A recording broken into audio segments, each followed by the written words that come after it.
السلام علیکم ورحمۃ اللہ وبرکاتہ۔ الحمدللہ وکفا والسلام علی عبادہ الذین اصطفیٰ، اما بعد فاعوذ باللہ من الشیطان الرجیم، بسم اللہ الرحمن الرحیم۔ اللہ جل جلالہ فرماتے ہیں اپنے کلام عظیم الشان میں، ان بے شک فی خلق السماوات، آسمانوں کے پیدا کرنے میں، والارض اور زمین کے پیدا کرنے میں، واختلاف اللیل اور رات کے مختلف ہونے میں، والنہار اور دن کے مختلف ہونے میں، والفلک اور کشتیاں، التی وہ کشتیاں، تجری جو چلتی ہے، فی البحر سمندر میں، بما وہ چیزیں لے کر، یرفع الناس جو لوگوں کو فائدہ دیتی ہیں، وما اور وہ چیز انزل اللہ جو نازل کی اللہ تعالیٰ وحدہ لا شریک جل جلالہ نے، من السماء آسمان سے، من ماء بارش، فاحیا بہ الارض پس زندہ کیا اس کے ذریعے زمین کو، بعد موتہا اس کے مر جانے کے بعد، وبث فیہا اور بکیرے اللہ تعالیٰ جل جلالہ نے زمین میں، من کل دابت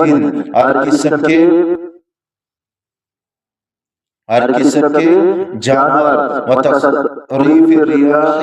اور ہواؤں کے بدلنے میں،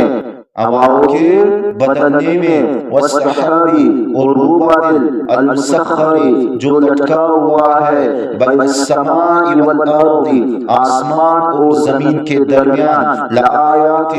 ان ساری چیزوں میں البتہ نشانیاں ہیں، لقوم یعقلون اس قوم کے لیے جو عقل سے کام لے، ومن الناس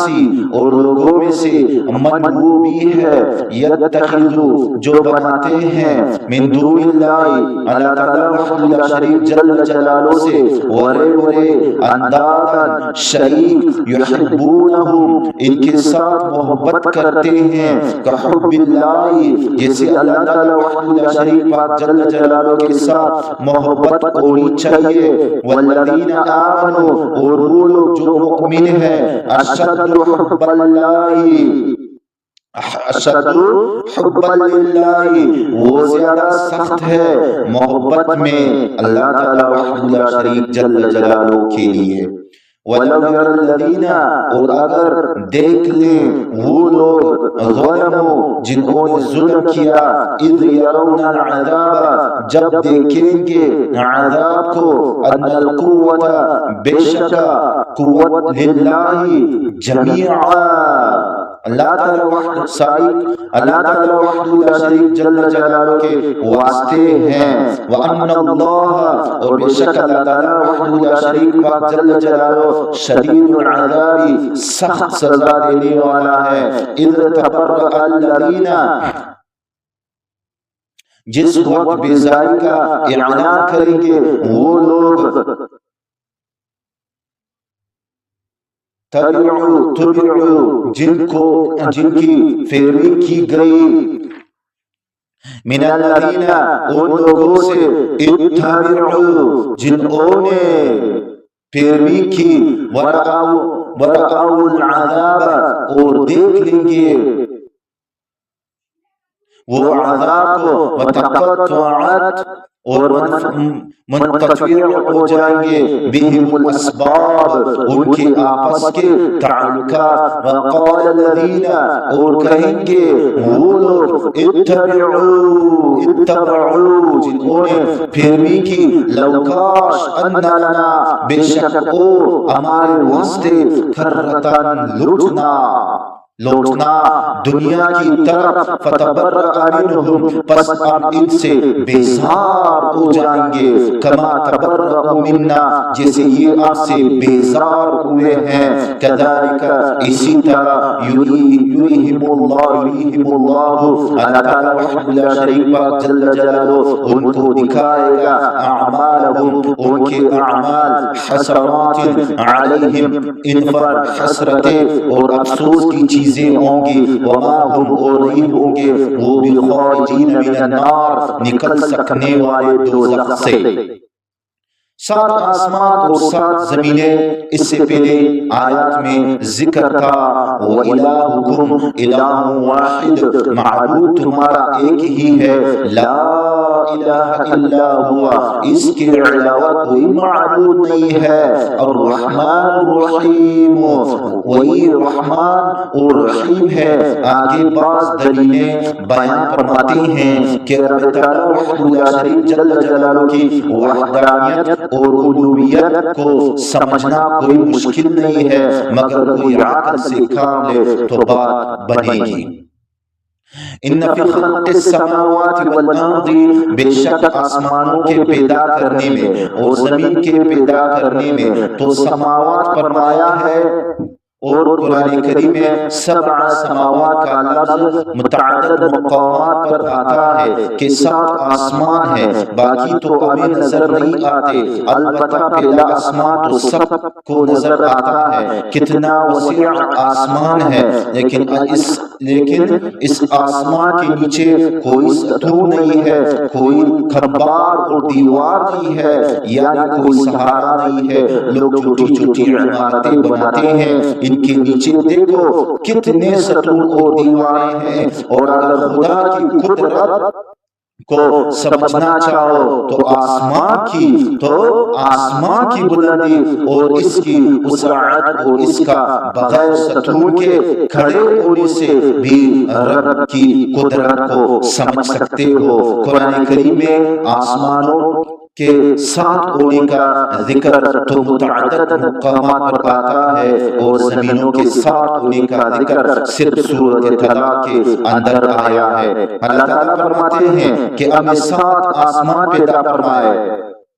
وَمِنَ الْأَرْضِ مِثْلَهُنَّ، اور اتنی ہی ہم نے زمینیں پیدا کی ہے، یعنی زمینیں بھی 7 پیدا فرمائی ہے۔ تو اللہ تعالیٰ وحدہ لا شریک جل جلالہ نے زمینیں بھی پیدا فرمائیں۔ اور ایک حدیث حضرت عبداللہ بن عباس رضی اللہ تعالیٰ عنہما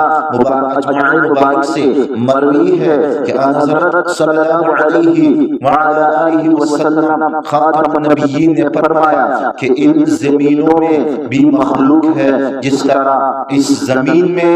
مخلوق ہے۔ اللہ تعالیٰ وحدہ لا شریک پاک جل جلالہ کے لشکر کو صرف اللہ تعالیٰ وحدہ لا شریک پاک جل جلالہ ہی جانتا ہے، اور کوئی نہیں جان سکتا۔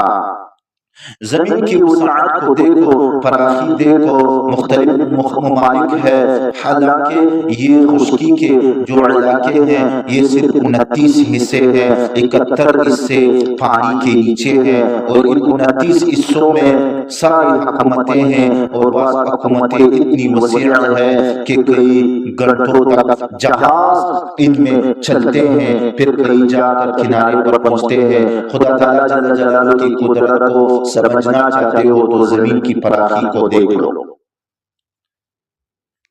اللہ تعالیٰ جل جلالہ فرماتے ہیں واختلاف اللیل والنہار، اور رات کے مختلف ہونے میں اور دن کے مختلف ہونے میں، رات تاریک ہے اور دن روشن ہے، کبھی رات بڑھ جاتی ہے اور کبھی دن بڑھ جاتا ہے، کبھی رات گھٹ جاتی ہے اور کبھی دن گھٹ جاتی ہے۔ یہ دن رات کے مشاہدے ہیں، ان میں تم رب تعالیٰ جلالہ کی ان میں تم رب تعالیٰ جل جلالہ کی قدرت کو سمجھ سکتے ہو۔ والفلک التی، اور کشتیاں تجری فی البحر، جو سمندر میں چلتی ہے، بما ينفع الناس، وہ چیزیں لے کر جو لوگوں کو نفع دیتی ہے۔ اس زمانے میں کشتیاں ہی ہوتی تھی، اب تو جہاز بھی ہے، ایک علاقے کی چیزیں دوسرے کی تیسرے تک یہ نفع والی چیزیں وہاں تک پہنچ جاتی ہے، حالانکہ ان میں بڑا وزن بھی ہوتا ہے، لیکن پھر بھی پانی میں ڈوبتی نہیں ہے۔ کیا یہ رب تعالیٰ کی قدرت نہیں دیکھتے کہ یہ کشتیاں کس کے حکم سے چلتی ہے؟ پانی میں ان کو کس ذات نے سہارا دیا ہوا ہے؟ وما انزل اللہ من السماء، جو اللہ تعالیٰ وحدہ لا شریک پاک جل جلالہ نے آسمان کی طرف سے نازل کی، من ماء، بارش، فاحیا بہ الارض، اس بارش کے ذریعے رب تعالیٰ وحدہ لا شریک جل جلالہ نے زمین کو زندہ کیا، سرسبز کیا، بعد موتها مر چکنے کے بعد